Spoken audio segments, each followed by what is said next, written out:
You're useless. You can't even handle the chores or take care of the kids, let alone pay the alimony.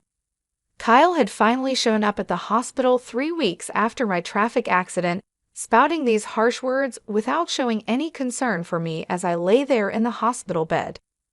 At first, I had hoped Kyle came to visit me out of concern, but he proved to be a letdown. I sighed deeply. To be honest, I had already been thinking about getting a divorce. I didn't expect Kyle to bring it up now, but I guess I should be thankful it saved us both some trouble. Fine, I agreed quickly, which surprised Kyle. Little did he know, I was already one step ahead. I wanted to tell him that I knew what he was planning, and I was silently laughing at him in my head. My name is Sarah. I'm a 40-year-old housewife living with my husband, Kyle, and our 7-year-old daughter, Lisa. Kyle and I met during a group blind date and got married when I was 30. He was easy to talk to, and eventually, I fell for him and we started dating. Kyle was charming and the most handsome man at the table when we first met. When he expressed his interest in me, I felt flattered and proud. Kyle was incredibly romantic in our early days. He would surprise me with dessert plates and bouquets at fancy restaurants for my birthdays, take me on trips for our anniversaries, and write heartfelt letters at just the right moments. I felt so lucky to have him and eagerly accepted his marriage proposal, imagining a life full of surprises and excitement even after marriage. But once we were married, things took a turn. Hey Sarah, my dinner isn't ready yet? I've been working all day, and you can't even have dinner prepared when I get back? You're so lazy. Once married life began, he started demanding like he was the master of the house and I was supposed to be his caretaker. At first, I was shocked by the change in him. I thought he was just joking. When we were dating, we used to laugh at each other's silly jokes. We imagined a sweet newlywed life where we'd call each other by cute nicknames and stay lovey-dovey even after having kids. But it turned out he wasn't joking at all. He treated me like a servant or something even worse. At first, I would laugh it off, thinking he was joking. But gradually, I realized he was serious. He really saw me as his caretaker, and that was frightening. After we got married, I had to quit my job, and we depended on the money Kyle earned. I was scared that if I didn't do as he said, he might cut me off financially, so I felt trapped. Honestly, Kyle's income wasn't great. I was making more when I was working. Kyle only finished high school and jumped from one job to another. His unstable work history continued, quitting jobs every year or two. It seemed Kyle felt insecure about his background and took out his frustrations on me.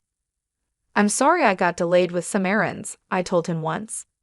Don't make excuses, just hurry up and make it, Kyle replied, sitting down with a cold beer. This had become a common scene, but each time I sighed and started cooking. My marriage made me miserable, but I managed to get by. The following year, our daughter Lisa was born, and my days became a series of struggles. As expected, Kyle didn't help much with Lisa. However, he would spoil her by buying her candy or toys she wanted. I tried to raise Lisa properly, so I scolded her when needed, which made her cling to Kyle even more. Lisa, you like Daddy, don't you? Kyle asked her once. Yeah, Daddy is cool. I love Daddy, Lisa replied. I knew it. I'm super dad, Kyle said, looking at me smugly. It was frustrating, but I couldn't help feeling glad that Lisa loved her father. I just sighed again. Despite his spoiling her, Kyle never attended any of Lisa's kindergarten events, like sports festivals or recitals. You know there's a parent-child race at Lisa's sports festival. Could you participate? I asked him. Huh? Why me? You're free that day. You do it, he responded. I'm busy with work every day, but the sports festival could be a great time for us to bond as parents. It's on a holiday, so you won't have to work, I said to Kyle. Shut up, we're already close enough. Maybe you should work on your relationship with Lisa. She thinks you're mean, you know. You might want to fix that, Kyle said, laughing as he left for work. Calling himself a super dad, yet he never shows up to school events. I was worried that Kyle's habit of being easy on himself, but hard on others, might influence Lisa. He continued to leave all the housework and childcare to me and was lazy at home.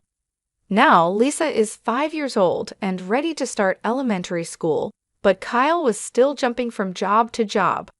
He had just quit his factory job last month and moved to a food and beverage company.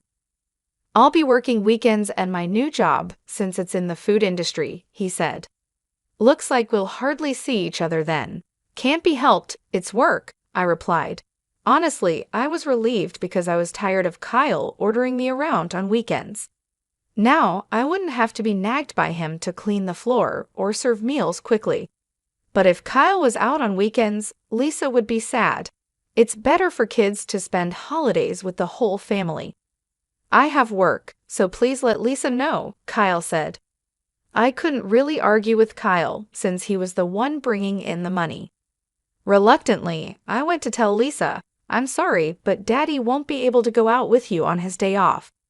I thought Lisa would be upset, so I told her with a frown. However, contrary to my expectations, Lisa seemed unconcerned. "It's okay. If you're okay with it, then it's fine. You know he's not going to be here on all weekends, right?" "Daddy has been smelling strange lately," she said. "A strange smell?" I asked, puzzled. Lisa nodded and went back to her room. What on earth was she talking about? "I've been so busy with housework and taking care of our child that I hadn't noticed much about Kyle lately. Our marriage was not like it used to be, and I tried to avoid being around Kyle to keep things calm."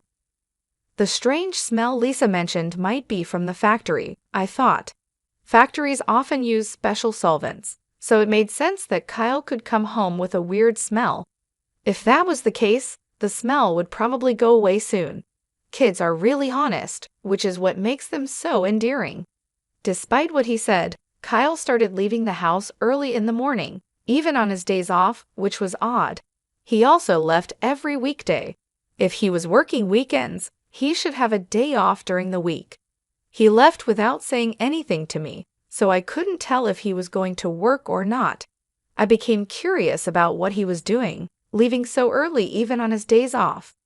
One day, I asked Kyle, "You seem to be going out every day off. What are you doing?" Kyle looked confused for a moment, then answered in an annoyed tone while scratching his head, "I'm working. I go to work voluntarily." "Really? But you should take care of yourself, or your body won't hold up," I replied. "Shut up, don't complain about my job," Kyle snapped back. I didn't understand why he got so angry when he often complained about my housework and child rearing. I didn't believe what Kyle said. There's no way he, who usually avoids trouble, would go to work voluntarily on his days off. I knew this from watching him closely over the years. If he was that passionate about work, he would have stayed at his previous job longer. I also started paying attention to the strange smell that Lisa mentioned. Indeed, Kyle came home with a sweet, strong fragrance. This strange smell was not from the factory. Why hadn't I noticed this before? I blamed myself for being so naive and vowed not to make the same mistake again. From then on, I decided to watch Kyle more carefully, especially on weekdays when he said he was going to work. He seemed to wake up an hour earlier than usual and took extra care grooming himself. He appeared to be in a good mood on those days, which varied from week to week, sometimes being on a Monday, sometimes on a Thursday. But it was clear that Kyle was happy on those days when he left the house.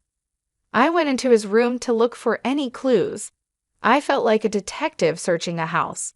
Since I always clean Kyle's room, I knew it well and didn't feel bad about snooping around. If Kyle had hidden anything, it would be in a place not easily seen. I searched carefully under the desk and bed. Finally, hidden in a candy tin in the closet, I found a bunch of letters. What were these? All the letters were from the same person, named Patricia. They had been sent through the mail. The oldest letter was from 4 months ago, and the newest was from yesterday. As I read the letters, I saw phrases like, "I regretted when we broke up, but now I really love you," and I want to go back to the time when I was with you." It sounded like something a lovesick teenager would say. At first, I thought maybe Kyle's ex-girlfriend was sending these letters on her own, but then I read a line that worried me. "I'm glad you like me again. I'm looking forward to our next date." This was from last week. It looked like Kyle was seeing this Patricia today. He was definitely up to something.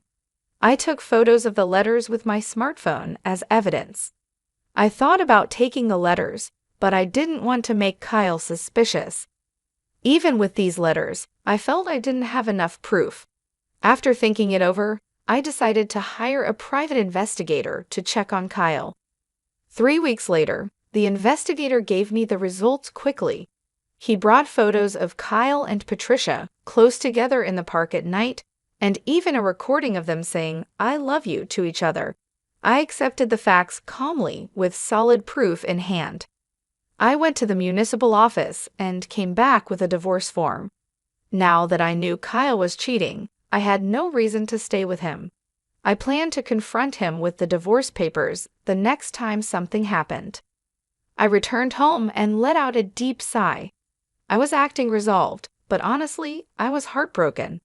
I was upset with myself for having married someone as careless as Kyle.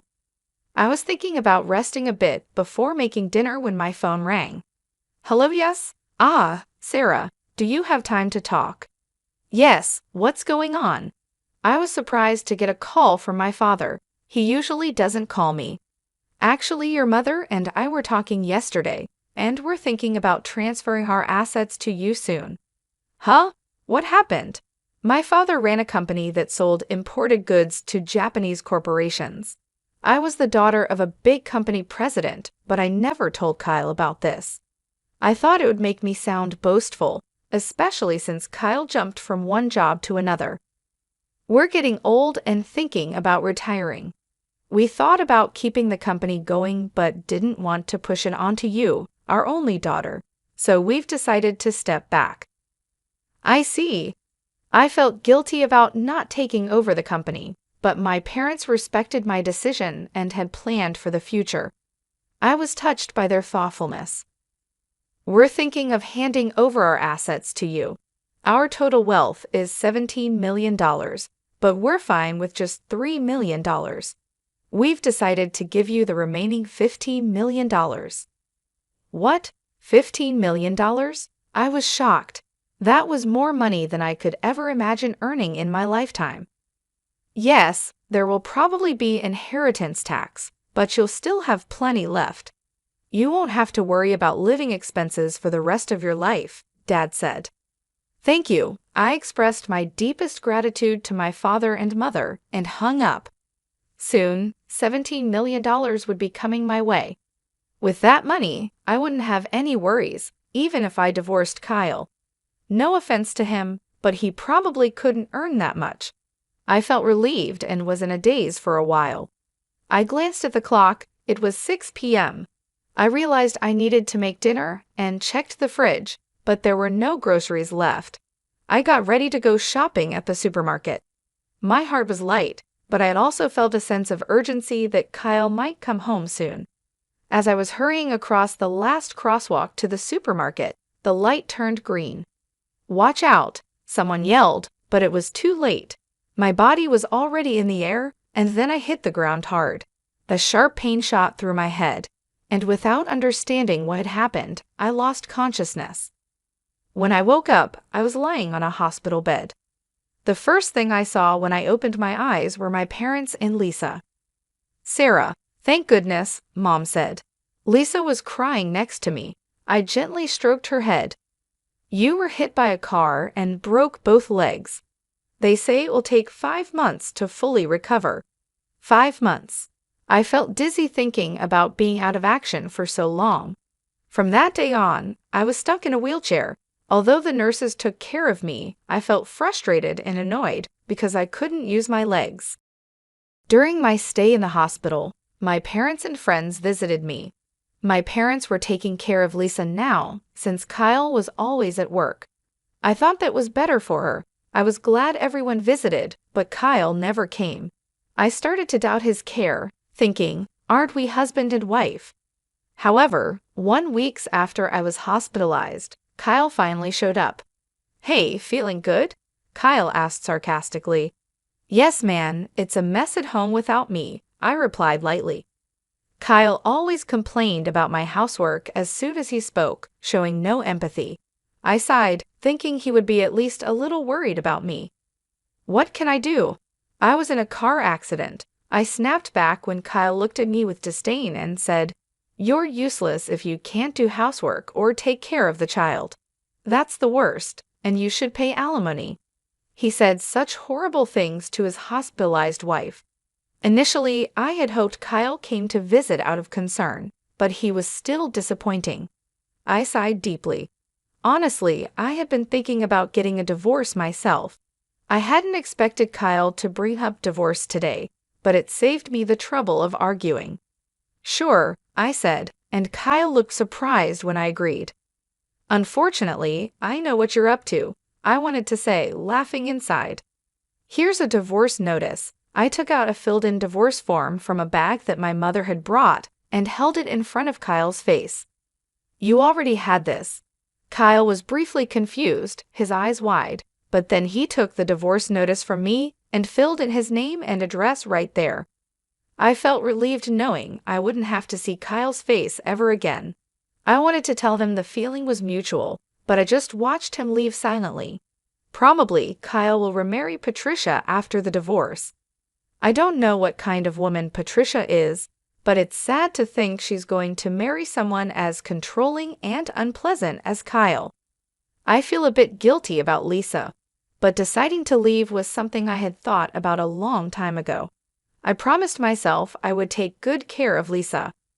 A month after Kyle left, my life was peaceful. The time without my husband nagging me felt like heaven. I was released from the hospital and started physical therapy. I decided to stay at my parents' house until my leg healed. My parents were angry at Kyle when they learned about the divorce, but they stopped pressing the issue when I told them I wanted to forget about him. Lisa doesn't seem lonely even without her father around and is going to elementary school happily. In the end, Lisa also noticed Kyle's domineering behavior and probably doesn't see him as a father anymore. I was convinced that divorcing Kyle was the right decision, but one afternoon, I got a call on my mobile phone. I ignored it when I saw Kyle's name, but the phone kept ringing nonstop. Eventually, I answered the call. Hey Sarah, when are you coming back?